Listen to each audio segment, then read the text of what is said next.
Cyberpunk 2077 is one of my favorite games of all time. I put in over 400 hours on PlayStation and just under 300 on PC. In other words, I'm pretty familiar with the game itself. But despite the love I have for this game, it wasn't always like this.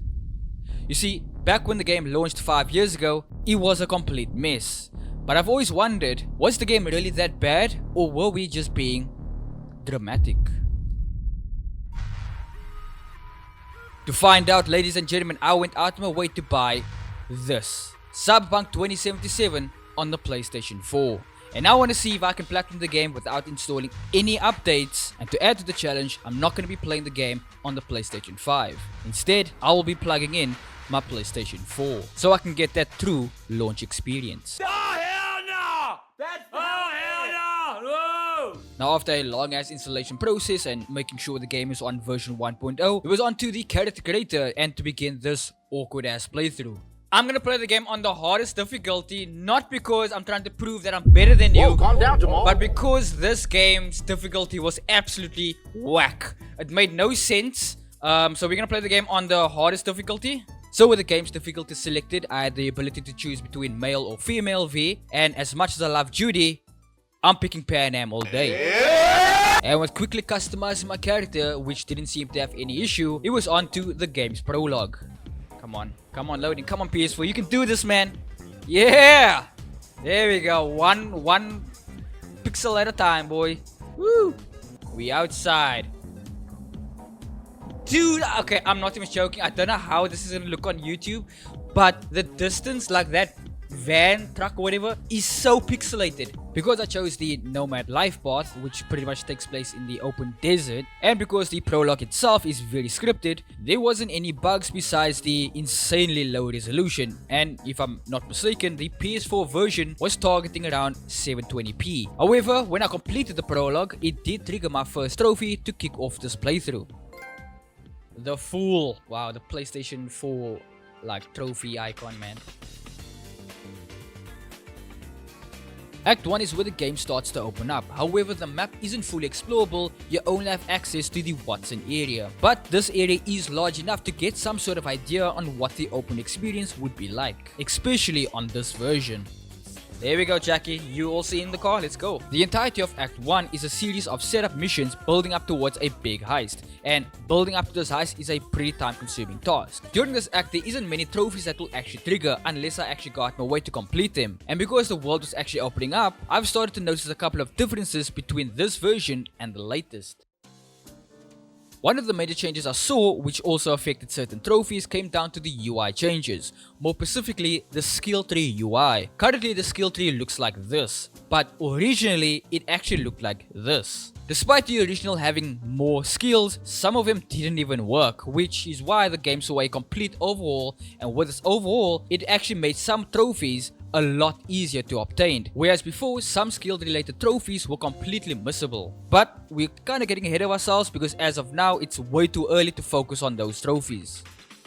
A couple of other changes I saw which didn't necessarily impact the trophy grind as much as the skill tree changes, but it did in fact affect the gameplay itself. For example, the minimap saw a few changes, oh my god, my accent is so thick. Originally the minimap was pretty zoomed in that when you are driving in the open world you are consistently missing your turn because on how zoomed in the map was. Whereas on the latest version the map is slightly zoomed out, making navigation a little bit more easier. Clothing also saw a massive improvement to which I actually prefer. Originally the clothing was seen as your armor, which ended up making you look pretty goofy because you wanted the best stats. But later on, clothing was actually changed, making it more cosmetic and your cyberwear became your armor. And because of that change, you could simply wear anything without worrying about your overall statistics. And speaking of appearances and cosmetics, you couldn't even change your character's looks once the game has started, which is something I completely forgot was a thing or was not a thing. Like, how can you make an RPG with a character creator and not have the ability to change your looks? One last thing before I move on.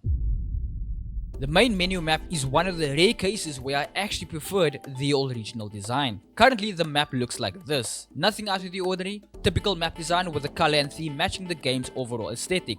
But originally the map looks similar, but you could actually zoom in and out and rotate the camera, which will reveal that the map is 3D. And yes, the current map is still 3D, but because the map's camera is pretty static, it's not so apparent. Now sure, there's absolutely no reason why you need to be able to zoom and rotate the camera, but for some reason, at least for me, it added more to the whole Cyberpunk aesthetic. Like, each time I opened up the map and set a waypoint, it was like I was preparing myself to get ready to hack some sort of mainframe.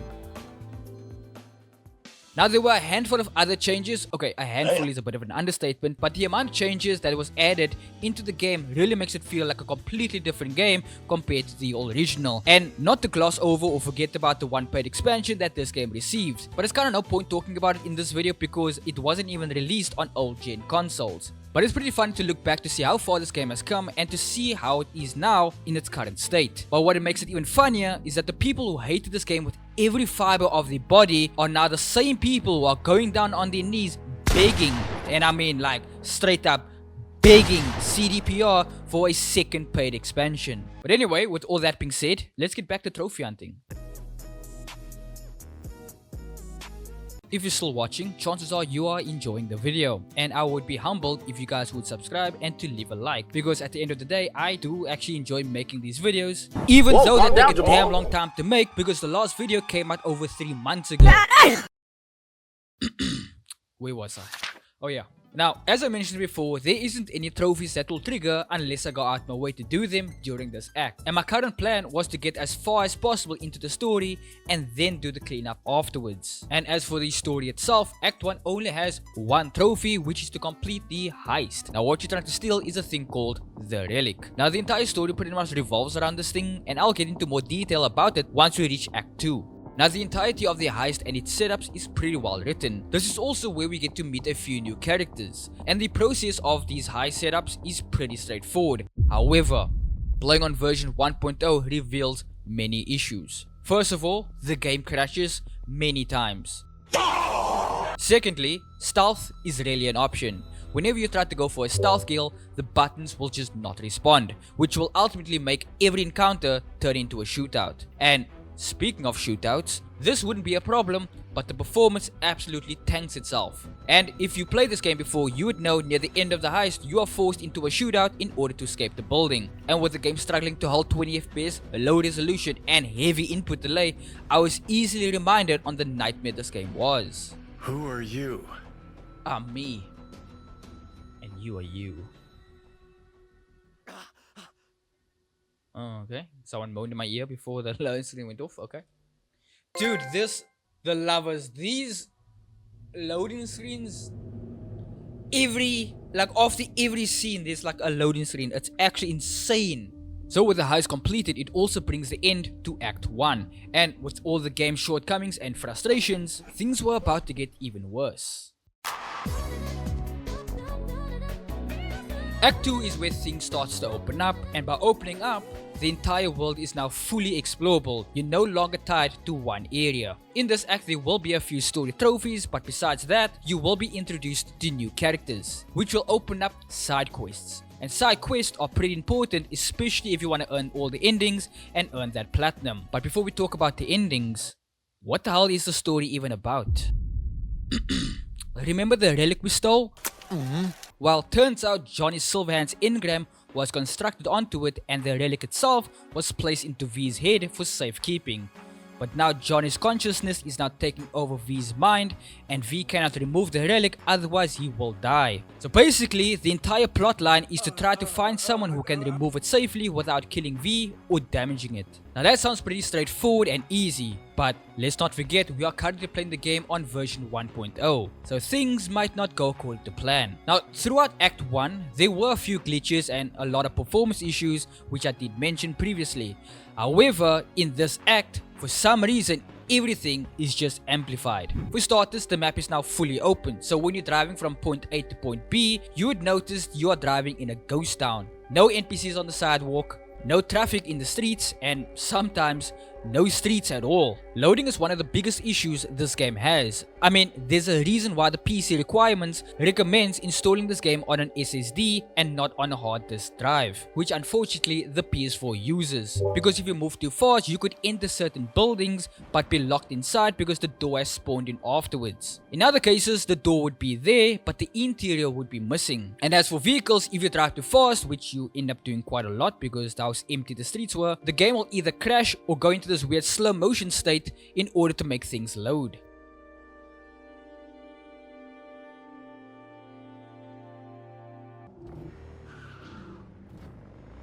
So with all that in mind, plus a few other things I haven't mentioned, I kept on focusing on the main quest and to earn those story trophies. But once I managed to finish the parade mission, which is the final mission in Act 2, the game broke completely. Bro, come on now, dog.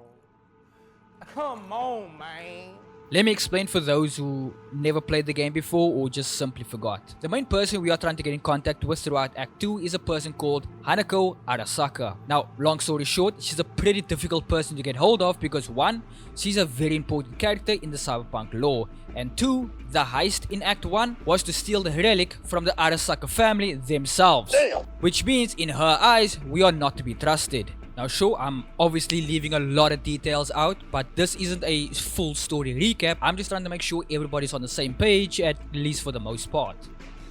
After this parade mission, which had a pretty lengthy build up, Hanako agreed to meet up and hear what we had to say. And this is the part of the story where after chatting with Hanako, it was supposed to be the end of Act 2, and we should have moved on to Act 3. But for some reason, Act 3 just did not want to trigger, because what was supposed to happen was Hanako was supposed to tell us she will be in contact when she has more information when she's ready, which will lead on to the infamous mission called Meet Hanako at Embers, which is the final mission of the game.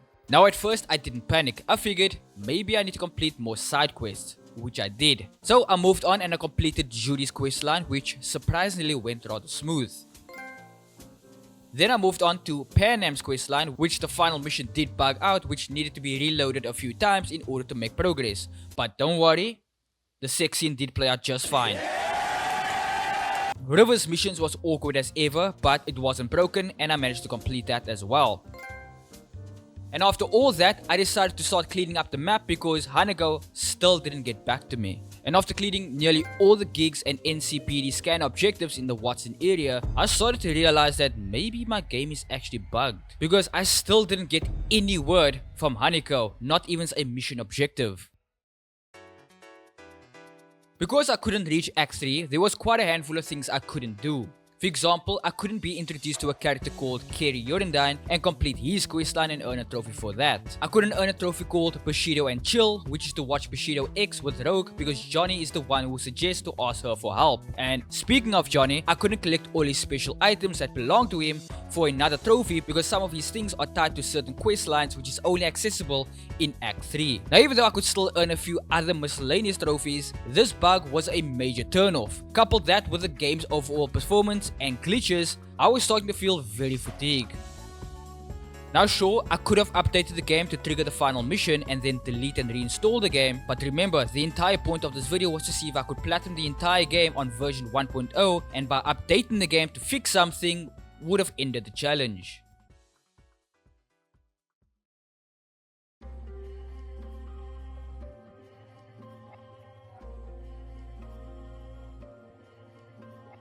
Now I know I have a pretty good reputation that each video will end off with a platinum pop. And if you're still watching, you're probably holding on waiting for that moment to happen. But unfortunately, I'm here to tell you, there's no platinum in this video. Hello,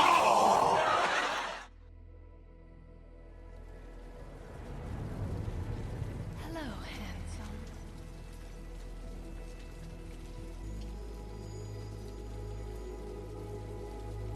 What a day, dear.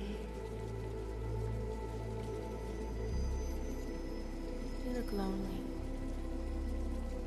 I can fix that. Now I could do a part 2 where I would update the game just so I can get access to Act 3 and then delete and reinstall the game so I can attempt the platinum on version 1.0. But for now, thank you for your time.